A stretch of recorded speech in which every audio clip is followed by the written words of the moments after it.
Hello, how you doing? How are you? I pray that everything is going well with you and for you.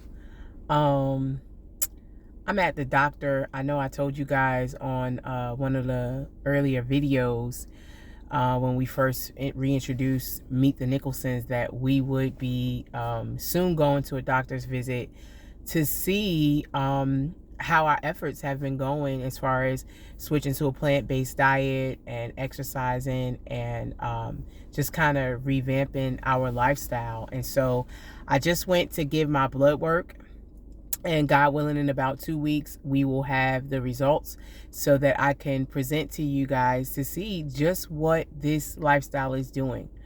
Well, I'm waiting on Jameer. He's currently getting his workup now. And I was thinking to myself,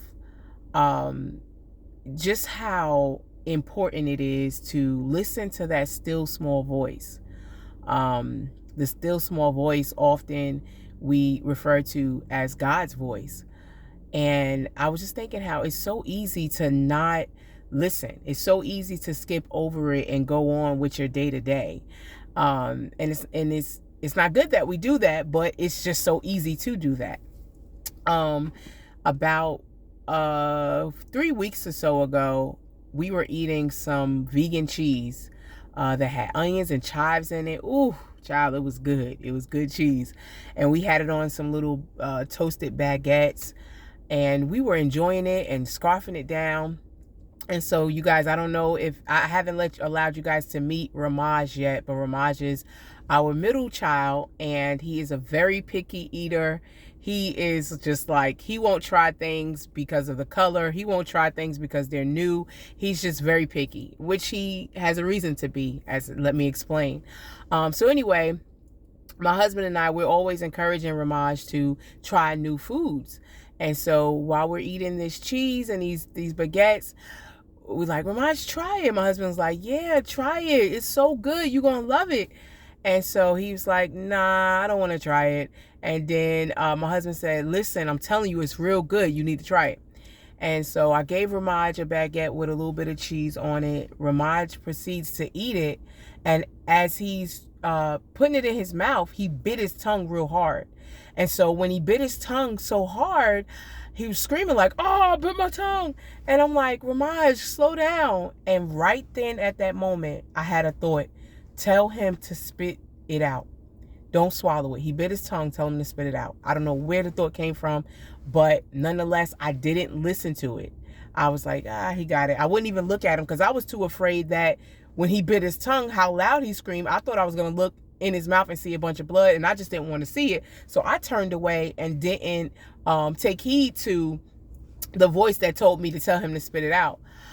So long story short, he swallowed, he proceeded to eat it. And 2 seconds later, he was holding his throat.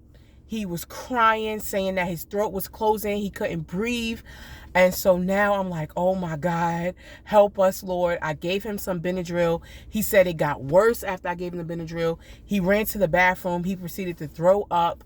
At this point, he's like, I can't breathe. I can't breathe. It feels like whenever I'm around seafood. So we did discover that Ramaj was allergic to shellfish some years back and took him to an allergist that confirmed that. But he said this feeling that he was having from eating this cheese and this baguette, mind you, it's vegan cheese, from eating this cheese and baguette was giving him the same reaction as though he had ate seafood. So immediately I called 911. I was on the phone with one of my girlfriends, and I'm like, please pray. Ramaj is saying he can't breathe. He's having an allergic reaction. She said, okay, cool, I'm on it.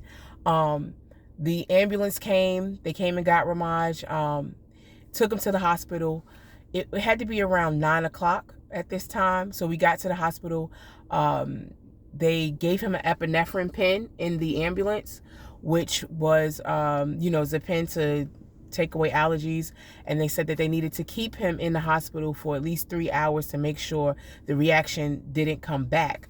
Now, Ramaj, when he was in the hospital, he was screaming, my stomach is hurting. He was completely not himself. He was in pain.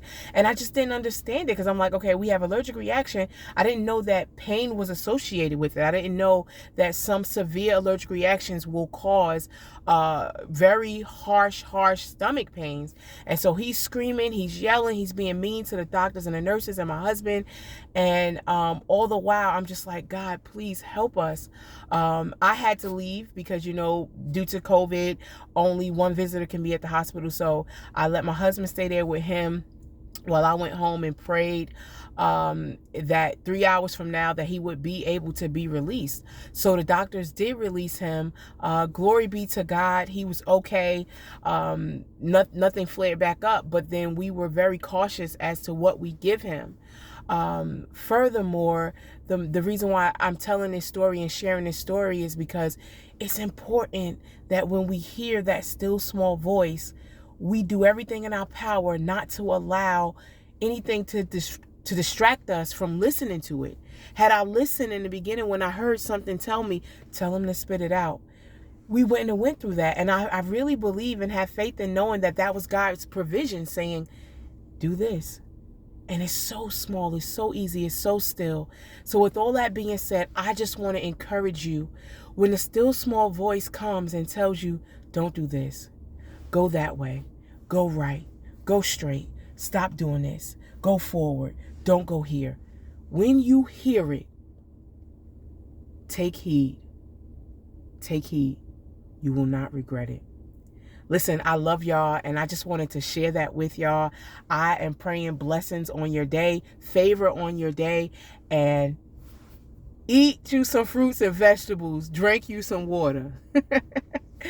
I love you. Talk to you soon.